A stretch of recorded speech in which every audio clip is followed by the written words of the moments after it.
y'all. So, welcome to my YouTube channel. Finally made one, got it together. Took a year, but you know, better late than never. Today's topic is going to be, how did I like my first year of college? So, for those who don't know, I'm from Kansas City, Missouri. It's about 8.5 hours, depending on if you drive the speed limit or not, away from Nashville. And I wasn't planning on going there at first, but I went to a UNCF convention. That's what the acronym means right there. And there was one student, her name is Cassandra Henna. She started telling me about her experience. Then she asked me if I ever heard of Fisk, and I was like, yeah, but I mean, what's a Fisk? Like, why should I care?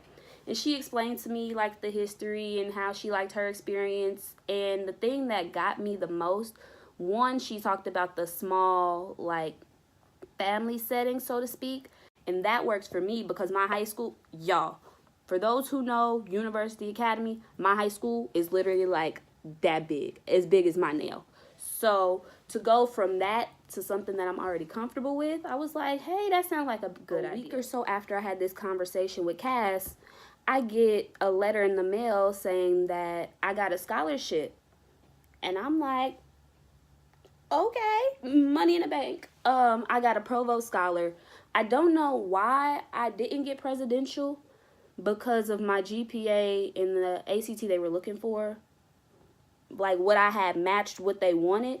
But I don't know. The point is, I got a scholarship. I got money. That's what matters.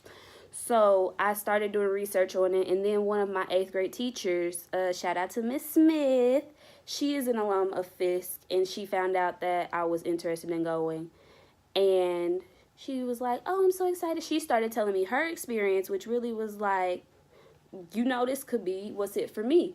So I do wish I would have went to visit the school before I committed, so I could at least see what like the room was like. I could have seen the caf and all of that stuff.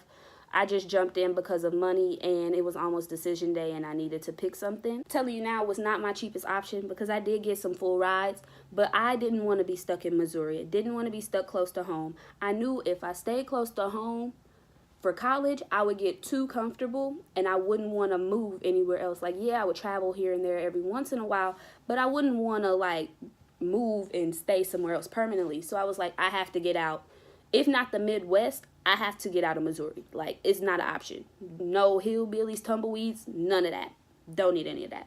So the full rides that I had, I declined most of them. I kept 2 open just as like a safety net in case if things went left with this. Actually, I was supposed to go to University of Houston because I got into their honors college, but the gap at U of H was bigger than my gap would be at Fisk. Plus all the outside scholarships and stuff that I got through like Cotillion and like the little outside organizations here in Kansas City, it made it to where I basically got a full ride to Fisk, not U of H. I would have still had to pay like $14,000. And who's not trying to go in debt? Now I'm going to explain my experience with Fisk with the acronym called ASAP, which is the academic side first, then my social life, then advice I would give to like high school seniors and other people thinking about transfer and all of that stuff. At least my 2 cents on it. And then the P is personal growth, how I personally feel like I could have done better or what I could have done less of, if that makes sense, in the P. So we have the first A, which is academics. First semester, I was doing decent. I was doing really good, actually. Really, really good. I enrolled in 16 credit hours. When I came in, because of my high school UA, I was enrolled in 3 colleges back home, community colleges. All of those credits transferred. So I technically came in as a sophomore my freshman year.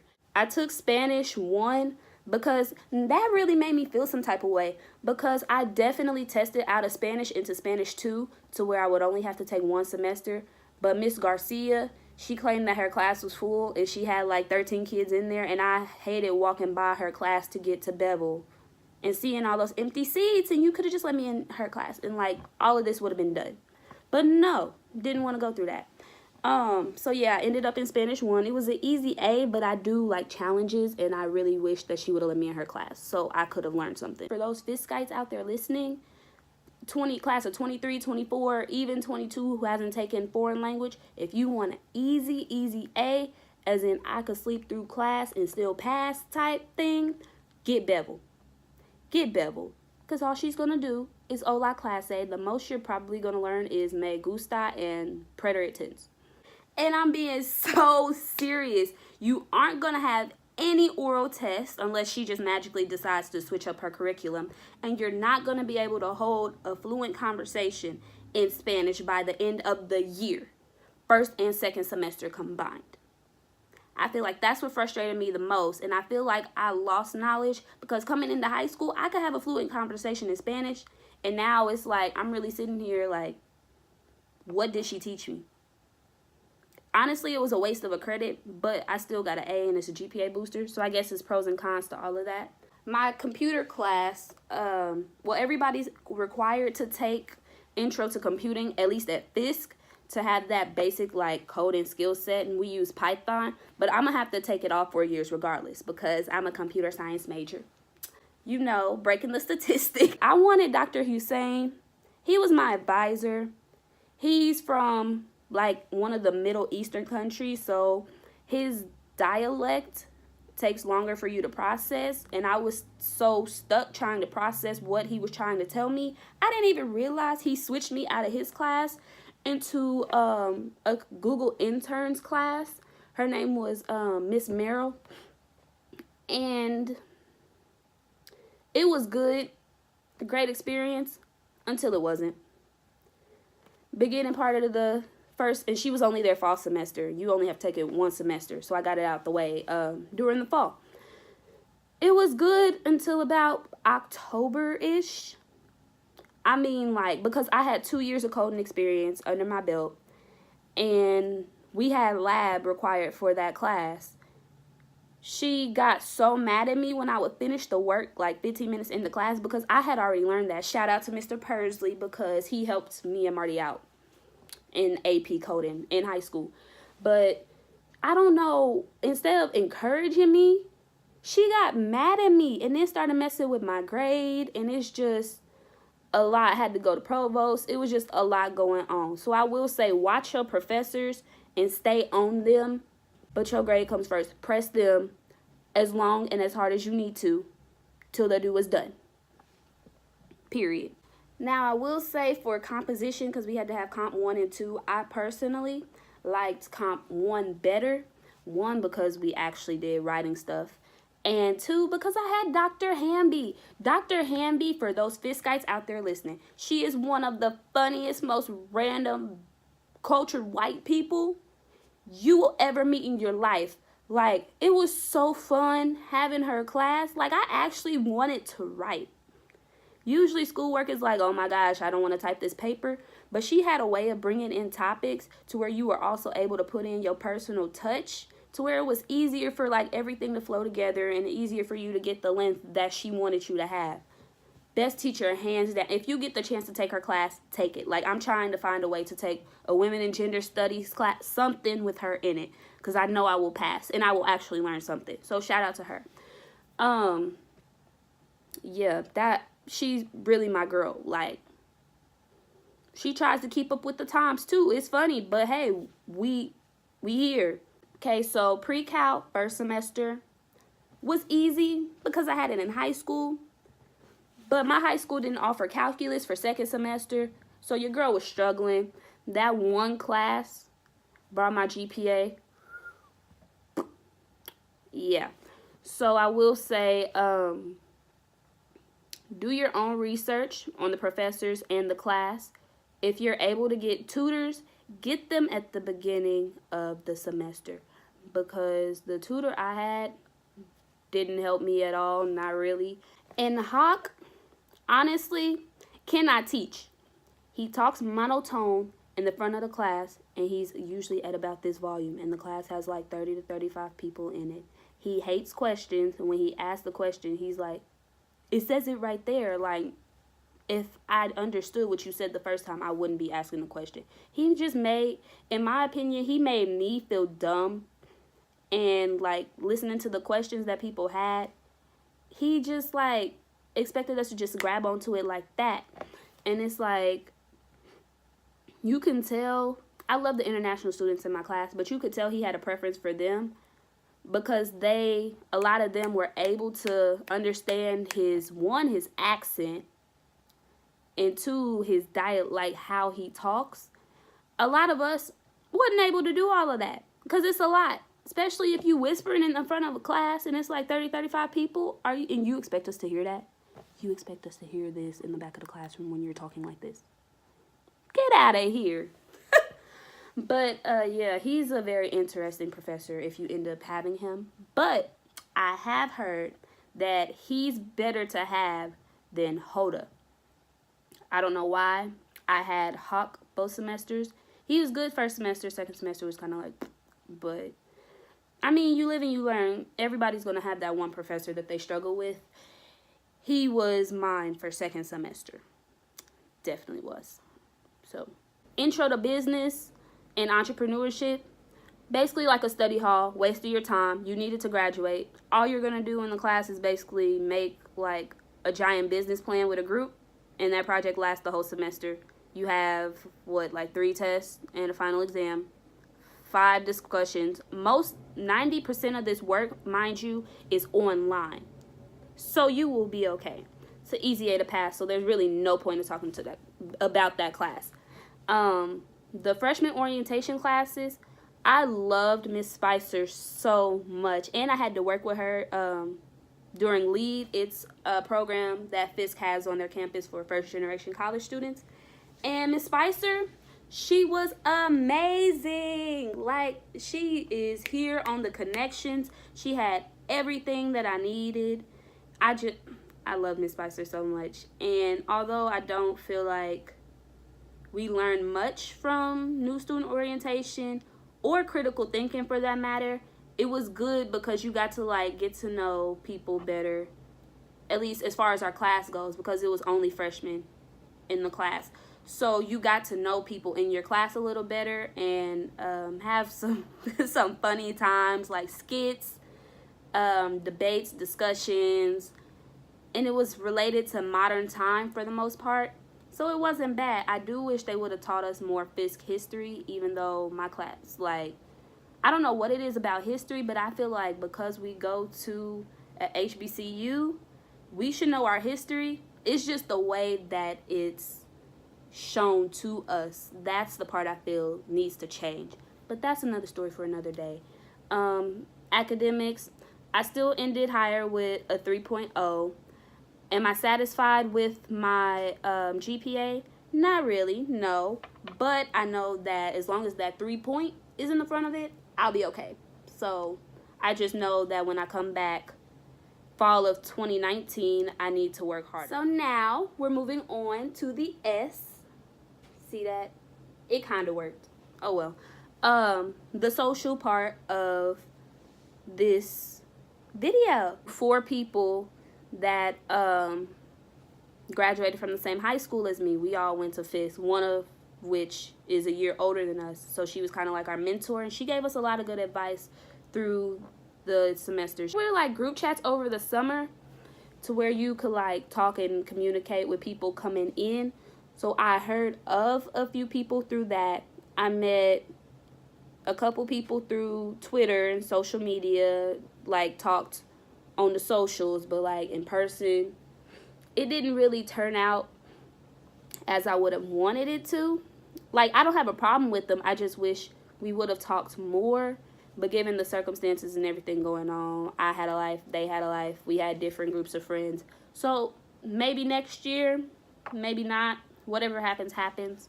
One thing I will say, as far as my social life, I kept to myself a lot. My go-tos were Marty and Amaya. One, because we all lived in the same dorm building, on the same floor, and I grew up with them all my life. You're naturally going to gravitate to people you feel more comfortable with. And I knew that when all else fails, they wouldn't let anything happen to me, and I'm not going to let anything happen to them. So as long as nobody tried to cross them or me, We were straight. We had our own little triangle bubble, living life. When I wasn't, and we all had our separate friends, don't get me wrong, but we still made time for each other to where it wasn't too overwhelming. Yeah. But as far as that friend group goes, that's solid. Like, they aren't going anywhere. Now, as far as big friend groups go, I gradually, I was a Fisk cheerleader too. So I gradually, warmed up to at least most of the team. I didn't have a big problem with any of them. It's just I'm used to being by myself, but I also like working on a team, and it was contradicting. So yeah. And then my fam group, that's the biggest friend group, or at least one of the biggest friend groups that still talk to each other that's on campus. Talking about completely different personalities, completely different walks of life. But I love them people to death. Those are my nigglevits. Love them to death. Especially my fave, Kiki. Y'all, we bonded. Okay, so I got to tell this story. Kiki gonna be mad when she see this video. But for somebody to not know me or not know anything about you, Kiki was really open and friendly. I was about to black out before a tryout. Very beginning of the year, and we had to take this computer proficiency test and all of that at Fisk. She gave me her last bag of Cheetos, y'all. Her food. It's serious. It's one thing if you here, take a piece of gum or a piece of candy. Her last bag of food, and she was hungry too. Oh, that hit on another level. I was like, we're definitely gonna be friends for the rest of our lives, and we're friends for the rest of our lives. She's not going anywhere and I'm not going anywhere. That's my fave. Period. Okay? But she is a real one. And it's those small gems, people like that bring happiness into your life. I feel like that's part of what the college experience is about. Because everybody is going to find that one friend or those few friends that act and support you like Kiki supports me, like I support her. So I mean, I'm honestly okay with the friends that I had. Of course, I picked up some along the way, though. Girl ain't got friends. Even though I didn't talk to people like that, I do wish I would have reached out more to the upperclassmen. Some of the seniors especially, because there were some good people in that class that I'll probably never see again or hear from again in my life. I don't even have them on social media. And that's lost networking opportunity for me. But I promise you I'm going to stay in touch with class of 2020 because 19 was cool. Shout out to my OL mom, Cassie, because she made it, period. I say period too much too. That's one thing that I didn't do till I got to Nashville. Because I definitely don't say it that much here. But Cass, that's my girl. If you seeing this, I wish you the best life has to offer you. I love you, Mom. You got my number, you got my socials, you know where to find me. And I will be coming to you for advice because I'm trying to graduate too. Now we are getting into the second A. To all my high school students that are either graduating or will graduate class of 2020, my biggest advice to you, know what you want to do. Know if you want to stay close to home or if you want to go far away, start budgeting that out now. There are outside scholarships everywhere. There's this magical thing called Google, and you can literally type in scholarships and start applying. If you are of African American descent, you can apply to scholarships through uncf.org. You literally make an account and they match you to what scholarships you are applicable for, what applies to you. And it's the easiest tool ever. I personally would recommend that one. That's one of my favorites. You also have different programs throughout various cities that give certain scholarships. I did Cotillion and got a book scholarship of $1,500. There's Debutante, there's Jack and Jill. There's so many other options out there for you to just be sitting and say, I'm broke, what do I do? You gotta get up and do the work to receive the results you want. But also, connect and network with the advisors, the the admissions reps. Oh my gosh, Miss Corey at Fisk helped me so much. Find that one adult or two adults or even if you know some alumni that went to the school, like that helps too. Just try to reach out before you get on campus, because that will help you with the easier transition. If you don't, I mean, you're still going to make it regardless. But if you want a smoother transition, try and network with people who are already there or already have that experience.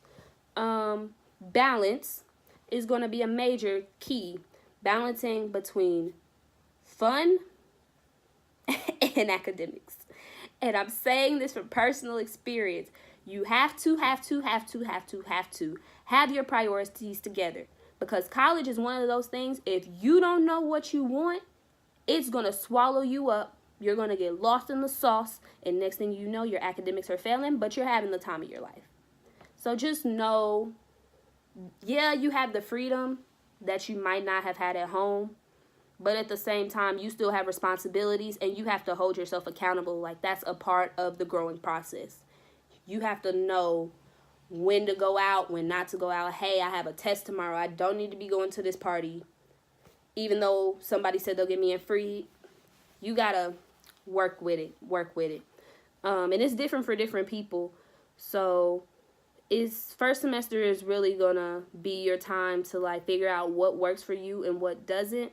But as soon as you see that something doesn't work, change it. Don't keep doing the same thing if you know it's not going to work. That's disrespecting your time and whoever's money paid for you to get to college. Because they didn't pay for you to slack off. You could have stayed at home in your mama's crib for that. You need to get an education. And college isn't for everybody. So if you find out early on that's not for you, don't keep going for the hype. Save the money, get a job, get your hustle somewhere else. Different strokes for different folks. And now for the P. Personally, I loved my experience at Fisk. I loved that I went to a HBCU, even though my high school didn't really tell me much about HBCUs. They pushed us to go to like the Stanfords and the Harvards and the Yales and all of that. They didn't really talk about the HBCUs. So I am glad that I went to one. Now that I'm there, I feel like this is the last cultured experience, so to speak, I'm going to receive, because the real world, you don't see a lot of this no more. Like, once you graduate, this basically disappears unless you go to like Atlanta. And a lot of people ask me like, would you trade your school to go where you got a full ride, or like, what would you? No. Even the bad stuff, I wouldn't change anything. I wanted to get away from home. I got what I asked for. It showed me that life isn't as sweet as I grew up for it being, because, you know, like my mom protected me from a lot of stuff, and I grew up with like that fairy tale mentality. Not everybody was raised like me. Not everybody has the same morals or the same concepts as me. Adjusting to that was a little interesting, but I still wouldn't change anything. And that is all for today. Thank you for coming to my Tot Talk. If I missed anything in the video, or if you have questions about anything that I said, feel free to comment, DM me on one of my socials, and depending on the question, I'll just use whatever you guys ask me in my next video, because that will be my Q&A video. So we'll get a lot of sweet stuff, you know. Don't forget to subscribe. Thank you again for watching, and till next time.